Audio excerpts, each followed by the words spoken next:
Pekanbaru ini da'inya banyak, tapi aliran sesat subur. Riau ini da'inya besar-besar, ulamanya terkenal, tapi begitu juga keseimbangan itu ada. Aliran-aliran yang muncul juga aneh-aneh.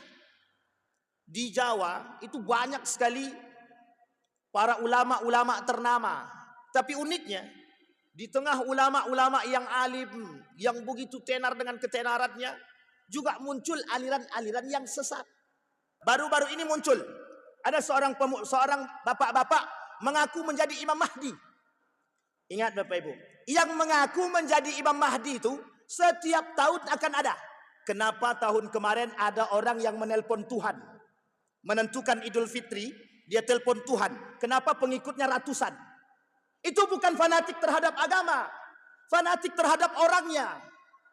Bukan berpikir dengan ilmu, bukan, tapi karena orangnya. Sama yang terjadi hari ini, yang mengaku Imam Mahdi. Itu bukan karena agama, bukan karena golongan, tapi karena personnya, Pak.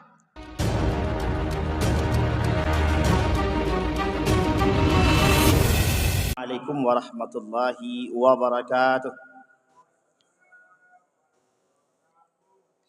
Alhamdulillahi rabbil alamin. Alhamdulillahilladzi arsala rasulahu bil huda wa dinil haqq liyudhhirahu 'alad dini kullih. Wa kafa billahi syahida. Asyhadu an la ilaha illallah wahdahu la syarika lah wa asyhadu anna Muhammadan abduhu wa rasuluh la nabiyya ba'd. Allahumma salli wa sallim wa barik ala hadzal nabiyil karim. Allahumma salli ala Muhammad wa ala ali Muhammad fil alamin innaka Hamidum Majid. Ya ayuhan nasu taqu rabbakumul ladzi khalaqakum min nafsin wahidah wa khalaqa minha zawjaha wa batha minhuma rijalan katsiran wa nisaa wattaqullaha alladzi tasaaluna bihi wal arham innallaha kana 'alaikum raqiba. Wa qala Allah ta'ala ya ayyuhalladzina amanu taqullaha wa qulu qawlan sadida yuslih lakum a'malakum wa yaghfir lakum dhunubakum. Wa may yuti'illaha wa rasulahu faqad faza fawzan 'azima. Puji syukur kehadirat Allah dengan mengucapkan alhamdulillahirabbil alamin. Bersalawat kepada Nabi dengan mengucapkan Allahumma salli ala Muhammad wa ala ali Muhammad fil alamin innaka Hamidum Majid. Bapak Ibu sekalian yang berbahagia, mudah-mudahan di Isya ini Allah memberikan rahmat dan karunia-Nya serta keberkahan-Nya kepada kita semua.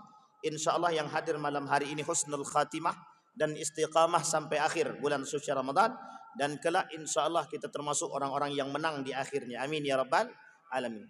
Bapak Ibu sekalian yang berbahagia, malam hari ini dalam tulisan Majelis Ulama Indonesia ada 12 indikasi atau indikator terjadinya aliran atau munculnya aliran sesat. Di dalam website resmi Muhammadiyah, pimpinan pusat Muhammadiyah menuliskan dalam tulisannya ada 5 ciri atau 5 penyebab terjadinya penyimpangan akidah. 5 sebab terjadinya penyimpangan akidah. 2 hal ini, baik yang 12 dari aliran sesat Majelis Ulama Indonesia, begitu juga dari 5 yang disampaikan oleh Muhammadiyah dalam sebab terjadinya penyimpangan akidah. Ini kedua ini berkaitan, erat berkaitannya. Karena Bapak Ibu sekalian yang berbahagia, akhir-akhir ini penyimpangan demi penyimpangan itu sangat mungkin terjadi dan sangat bisa kita dapati dan mudah. Kasus-kasus dari tahun ke tahun selalu terjadi perkembangan dalam kasus-kasus kesesatan itu. Pertanyaannya adalah, mengapa kok bisa sesat? Pertanyaannya adalah, kok bisa terus berkembang aliran sesat? Kita ambil contoh yang sederhana. Pekanbaru ini da'inya banyak, tapi aliran sesat subur. Riau ini da'inya besar-besar, ulamanya terkenal, tapi begitu juga keseimbangan itu ada. Aliran-aliran yang muncul juga aneh-aneh. Di Jawa itu banyak sekali para ulama-ulama ternama, tapi uniknya Di tengah ulama-ulama yang alim, yang begitu tenar dengan ketenarannya, juga muncul aliran-aliran yang sesat. Dan ini sangat unik, perlu kita tinjau. Kenapa terjadi keseimbangan antara munculnya para ilmuwan-ilmuwan, para alim ulama, tapi juga di samping itu muncul para orang-orang pelaku aliran-aliran sesat. Atau sebaliknya, muncul orang-orang yang punya penyimpangan-penyimpangan dari segi akidah. Kita ambil contoh kasus yang sudah berlalu dan lama sekali. Muhammadiyah itu anti TBC, tahayul, bid'ah dan khurafat. Asbab munculnya aliran sesat dari sini juga. Tahayul, bid'ah, khurafat. Karena kata Nabi, syubhat itu di akhir zaman banyak sekali. Syubhat di akhir zaman itu banyak. Tidak akan terjadi hari kiamat sampai kalian lihat syubhat-syubhat, kata Nabi. Nah, Bapak Ibu sekalian yang berbahagia, di tengah berkembangnya aliran sesat dan penyimpangan-penyimpangan akidah, kita butuh kekuatan dan pemahaman tentang mengapa aliran sesat ini muncul, mengapa terjadi penyimpangan akidah. Kita harus paham, Pak. Karena yang ngomong bukan kita, para ulama. Dan uniknya, orang-orang yang terjebak dalam kasus-kasus kesesatan ini, mereka juga disodorkan, menurut mereka ada orang-orang alim yang berada di depan mereka. Nah, Bapak Ibu sekalian yang berbahagia, malam hari ini saya ingin nukil 12 poin dari Majelis Ulama Indonesia. Mudah-mudahan menjadi pengingat bagi kita semua, Bapak Ibu sekalian yang berbahagia. Di dalam tulisan seorang ulama menuliskan 12 kesalahan yang terjadi di bulan suci Ramadan. Tidak hanya Ramadan, bahkan terjadi dalam persoalan ibadah, 12. Kita tak sebutkan 12-nya. Poin yang pertama, kesalahan yang pertama, kata ulama tersebut, kebodohan atau kurangnya ilmu terhadap pemahaman agama yang benar, akidah yang benar. Saya ulangi sekali lagi, Bapak Ibu. Kata para ulama, 12 penyebab terjadinya kesalahan dalam ibadah. Satu di antara 12 itu, yang pertama, nuqsanul ilmi, kurangnya pemahaman. Dalam aspek apa? Kurangnya pemahaman dalam aspek agama dan terjadinya kekurangan atau pemahaman terhadap akidah yang benar. Ini perlu digarisbawahi. Bapak Ibu sekalian yang berbahagia, seberapa penting ilmu itu dalam ibadah? Ini kita kuliti dulu. Kata Allah, hal yastawil ladina ya'lamuna wal ladina la ya'lamun. Sama ada orang yang berilmu dengan tak berilmu? Tak sama. Tidak sama sama sekali. Orang beribadah dengan ilmu lain tingkatannya, Pak, pahalanya pun berbeda. Beribadah tanpa ilmu ada dua kemungkinan. Yasbut yashir, tetap atau menyimpang.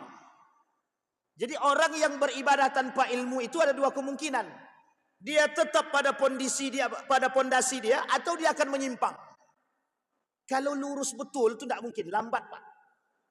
Makanya berilmu dalam ibadah itu penting. Kata para ulama, orang yang berilmu, orang yang beribadah tanpa ilmu akan condong kepada kesesatan dan penyimpangan pemahaman. Kita ambil contoh. Ini kita ambil contoh. Ada orang yang bilang sholat tarawih 4-4-3 sesat. Ada yang bilang ada. Jangan bilang tak ada. Kita khatamkan itu, Pak, bacaannya itu. Ada yang bilang 4-4-3 itu tidak sunnah sama sekali. Dha'ful ilmi, kekurangan ilmu. Masyarakat yang mencerna, yang belum mengerti secara baik, itu akan terpengaruh. Sehingga dia kata yang melakukan 4-4-3, ini tidak punya ilmu, tanpa dasar. Mereka kata tidak sunnah itu. Jangan tersinggung. Karena ini saya perlu luruskan, Pak, penting. Kenapa penting? Ada dasar yang harus diangkat. Ada. Jadi pelajari betul tentang hadis tarawih itu. Pelajari betul tentang hadis qiyamul lail. Baru kita tahu sejauh mana ilmu kita dan akal kita mampu mencerna. Itu poin utama. Yang kedua, kenapa sebegitu pentingnya ilmu dalam ibadah? Perhatikan baik-baik. Persoalan tarawih, kita tidak jauh, Pak, tidak keluar daripada tarawih. Persoalan tarawih. Kata Umar bin Khattab yang dikatakan dengan tarawih itu 23 rakaat. Umar lakukan dalam jangka waktu 3 jam. Pertanyaannya, jika sholat tarawih dilakukan dalam 23 rakaat terjadi dalam 10 menit. Pertanyaan saya adalah, apa yang mereka baca? Bagaimana bentuk sholatnya? Bukankah dalam sholat itu disebut dengan tarawih? Sholat tarawih itu namanya sholat santai. Sholat sambil beristirahat. Itu satu. Sampai sini belum masuk poinnya, Pak. Yang kedua, sholat dalam 23 rakaat 10 menit. Pertanyaannya, apa yang dibaca? Di mana letak tumak ninahnya? Tidak dapat poinnya, Pak. Ini perlu apa? Perlu ilmu. Tapi ingat, yang mengikuti sholat seperti ini berapa banyak? Lebih banyak daripada yang ikut seperti ini sekarang. Ribuan. Dalam sholat yang seperti itu. Pertanyaannya, adakah penyimpangan pemahaman? Atau bisakah kita katakan sesat? Bentar dulu. Jangan cepat-cepat sesatkan. Tapi kalau kita katakan penyimpangan pemahaman, sangat mungkin sekali, Pak. Apa sebabnya? Dha'ful ilmi. Kurangnya pengetahuan. Oh, kok sebegitu pentingnya? Penting sangat. Ada orang beribadah, mohon maaf, seorang imam. Jadi imam. Kata para ulama dan kata Nabi, yang berhak jadi imam itu siapa? Orang yang akra. Diterjemahkan oleh para ulama. Siapa akra tersebut? Akra di sini bukan hanya sekedar bisa membaca Al-Quran, bagus bacanya, bukan. Kalau diterjemahkan kata Imam Nawawi secara detail, orang yang mengerti ilmu agama, mengerti Al-Quran, paham dan bisa menjalankan isi Al-Quran. Lah kalau kita cari yang begitu, berapa banyak yang kita temukan manusia yang seperti itu? Tidak banyak, Pak. Sampai di sini bisa dipahami, Bapak Ibu. Poin pertama. Sehingga kata Muhammadiyah di dalam tulisan Muhammadiyah, website resminya Muhammadiyah, ada 5 poin terjadi penyebab penyimpangan akidah. Ini sekarang penyimpangan akidah. Poin pertama, kata para ulama Muhammadiyah mengatakan, poin pertama, pemahaman yang kurang terhadap akidah sahih. Kurangnya pemahaman terhadap akidah yang benar. Yang kedua, dha'ful ilmi. Ada kesamaan. Dari yang tadi terjadinya kesalahan-kesalahan dalam ibadah dan kesalahan-kesalahan terhadap penyimpangan akidah. Satu di antara 2 yang kita bacakan tadi. Satu, kurangnya pemahaman akidah yang sahih. Yang kedua, dha'ful ilmi. Kurangnya ilmu. Sekarang kita runut, Pak. Baru-baru ini muncul. Ada seorang bapak-bapak mengaku menjadi Imam Mahdi. Ingat Bapak Ibu, yang mengaku menjadi Imam Mahdi itu setiap tahun akan ada. Setiap tahun akan ada. Pertanyaannya adalah, kok bisa ada orang mengaku Imam Mahdi? Apa sebab? Sebabnya dha'ful ilmi. Kekurangan pengetahuan tentang ilmu. Ada poin yang ketiga, asabiyah. Ta'assub, fanatik atau fanatisme. Yang ketiga, terjadinya penyebab atau sebab terjadinya penyimpangan. Fanatisme. Perhatikan. Yang mengaku Imam Mahdi ini, itu bukan tidak punya pengikut. Ratusan pengikutnya, Pak. Ratusan. Buya Hamka tidak pernah deklarasi, aku ini Imam Mahdi. Tidak pernah dia. Bahkan Buya Hamka tidak punya pengikut tetap. Ini yang ngaku Imam Mahdi punya pengikut tetap. Pertanyaannya adalah, kok bisa seperti ini dan mengapa ada orang yang bisa percaya? Dha'ful ilmi. Fanatisme. Kurangnya pengetahuan akidah yang sahih. Terkait Imam Mahdi ada kaitannya dengan akidah? Ada. Akidahnya orang muslim, akidahnya orang beriman seperti apa terhadap Imam Mahdi? Nah, ini poin penting, Pak. Dan ini pembahasan khusus. Tidak bisa dibahas dalam waktu yang singkat, tidak bisa. Coba bayangkan. Kenapa kok muncul di tengah umat manusia orang-orang yang kemudian mengaku menjadi nabi, mengaku menjadi malaikat, mengaku menjadi Tuhan. Dan mengapa mereka tidak mengaku menjadi iblis? Tidak ada yang mengaku menjadi syaitan. Tidak ada. Kenapa? Karena kata syaitan, setan itu terbagi 2. Kata Allah, setan itu terbagi 2. Minal jinni wal ins. Setan itu ada 2. Satu dari bangsa jin, dan yang kedua dari manusia itu sendiri. Makanya tidak ada manusia yang mau ngaku jadi setan, itu tidak ada. Kenapa? Karena setan. Makanya kenapa hadis yang lemah, ada hadis yang lemah mengatakan syaitan itu di bulan Ramadan dibelenggu. Hadisnya lemah. Hadisnya lemah, tidak kuat, tidak sahih. Setan itu dibelenggu. Pertanyaannya, kok dibelenggu setannya, kok masih ada yang tidak puasa? Lah yang setannya manusia, gimana mau puasa? Jangan tersinggung. Karena memang begitu kenyataannya, Pak. Disampaikan oleh Syekh Hasan, Habib Hasan Al-Khaf. Bahkan Nabi mengatakan ada orang kelak di akhir zaman itu memang sengaja tak berpuasa. Memang mereka tak mau puasa. Bukan karena sakit, bukan karena musafir. Meninggalkan puasa dengan sengaja. Apa kata Nabi dalam hadis yang juga dianggap lemah? Kata Nabi dalam hadisnya, orang yang sengaja meninggalkan puasa selama 1 tahun dia mengkodok puasanya, Allah tidak mau terima puasa dia. Coba bayangkan. Tapi meskipun hadisnya tidak kuat, oleh para ulama diambil fadilah. Jadi Bapak Ibu sekalian yang berbahagia, apa penyebabnya? Kenapa ada orang hari ini menganggap remeh puasa? Alah, tidak usah puasa. Nanti tinggal taubat aja kepada Allah. Yattakiluna bi'afwillah wa yuhmiluna al-amal. Kata Imam Al-Ghazali, orang seperti ini meremehkan, orang seperti ini memudahkan ampunan Allah dan meremehkan ibadah-ibadah, termasuk puasa itu sendiri. Padahal puasa ini Bapak Ibu sekalian yang berbahagia, kata Hasan Al-Banna, pembentuk karakter. Pembentuk karakter. Lah kalau karakternya seperti ini, bulan Ramadan harusnya bisa membentuk karakter dia, tapi tak jadi bentuk, Pak. Oleh ulama yang lain mengatakan Ramadan ini tempat ketakwaan tertinggi. Kata para ulama, Ramadan tempat untuk menilai ketakwaan seorang tertinggi. Karena di Ramadan disediakan lapangan ketakwaan dan pahala yang begitu luas. Tapi kok bisa salah pemanfaatan? Yang harusnya kita mengejar pahala, yang harusnya kita memperbaiki ibadah, kok bisa?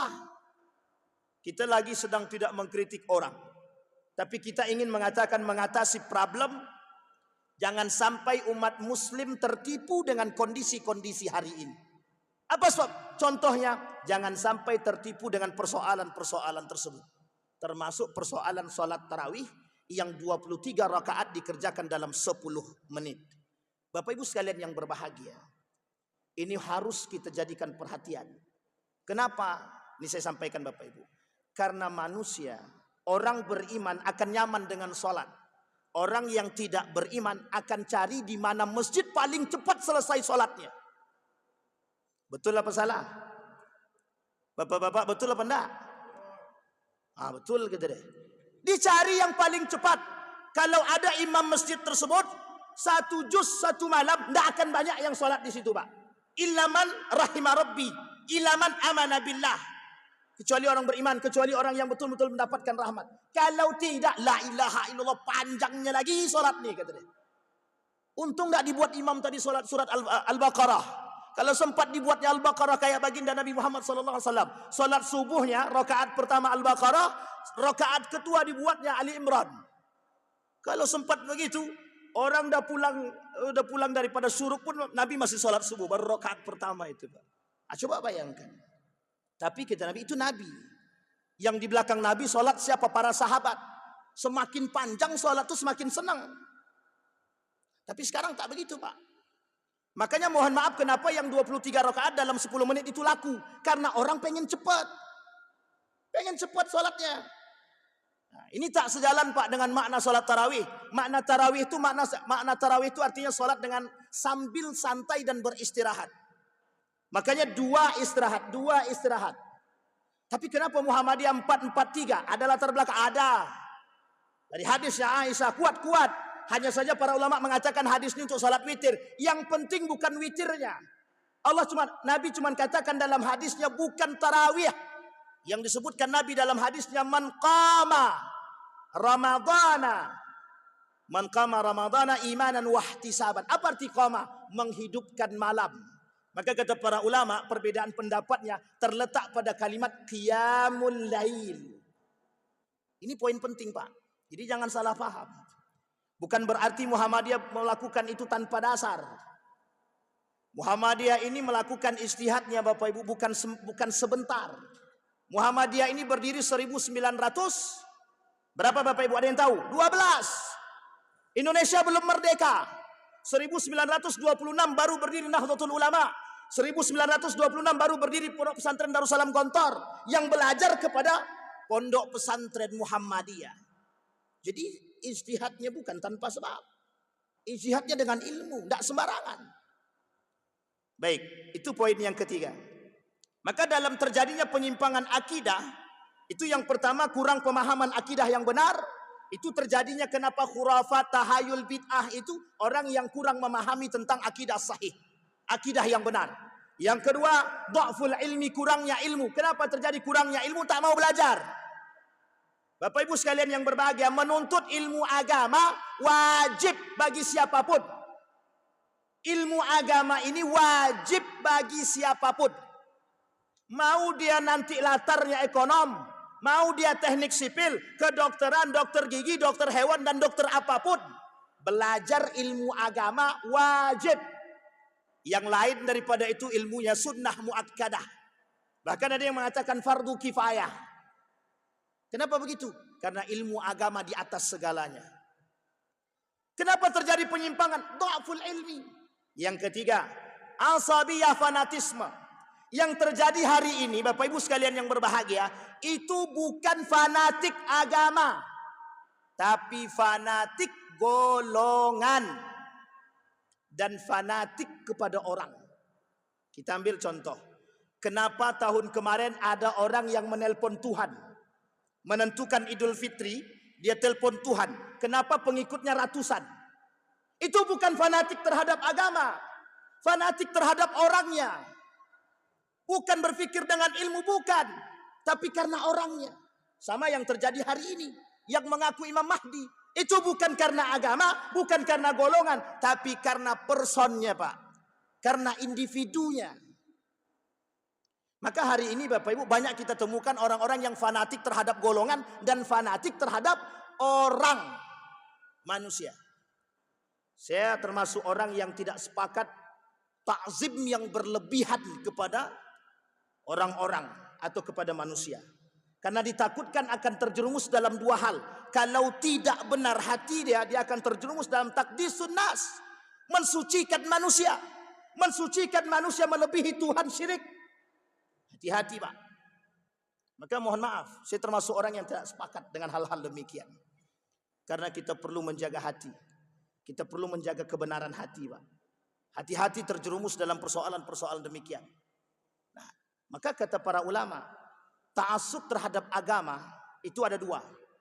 Satu ta'assub bil ilmi, yang kedua ta'assub bila ilmi. Yang dibenarkan ta'assub atau asabiyah dengan ilmu. Sebelum saya tutup Bapak Ibu sekalian yang berbahagia, maka asabiyah dengan ilmu itu dibenarkan. Kalau kita ta'assub fanatik dengan agama, terhadap agama dengan ilmu itu dibenarkan. Bahkan Allah kata dalam Al-Quran, la taghlu fi dinikum. Jangan kalian berlebihan dalam agamamu. Ada alasan? Ada. Karena ditakutkan orang yang tidak berilmu, berlebihan dalam beragama, yang terjadi cuma dua. Mengkafirkan orang dan menyesatkan orang. Cuma itu yang terjadi. Karena konteks ini kata para ulama, yang kelak akan banyak timbul di akhir zaman. Hati-hati Bapak Ibu sekalian yang berbahagia. Maka yang dibenarkan oleh agama adalah fanatik terhadap agama dengan ilmu. Kalau orang sudah radikal terhadap agama dengan ilmunya, dia bisa membedakan mana yang hak dan mana yang batil, mana yang benar, mana yang salah, dan mana yang sifatnya furu', mana yang sifatnya tidak furu'. Bisa dipahami Bapak Ibu sekalian yang berbahagia? 3 poin yang kita sampaikan malam hari ini. Mudah-mudahan menjadi penuntun ibadah kita agar lebih baik kelak dan mengetahui ciri khas karakter daripada penyimpangan-penyimpangan akidah yang paling banyak terjadi di akhir zaman. Maka kata Nabi, tidak akan terjadi hari kiamat sampai kita akan melihat begitu banyak, menyaksikan begitu banyak golongan-golongan yang di antara semua golongan itu yang selamat cuma satu, yang lainnya mengaku Islam tapi sesat. Salah satu contohnya adalah Syiah. Mudah-mudahan bermanfaat bagi kita semua. Fa'tabiru ya ulil absar la'allakum tuflihun. Assalamualaikum warahmatullahi wabarakatuh.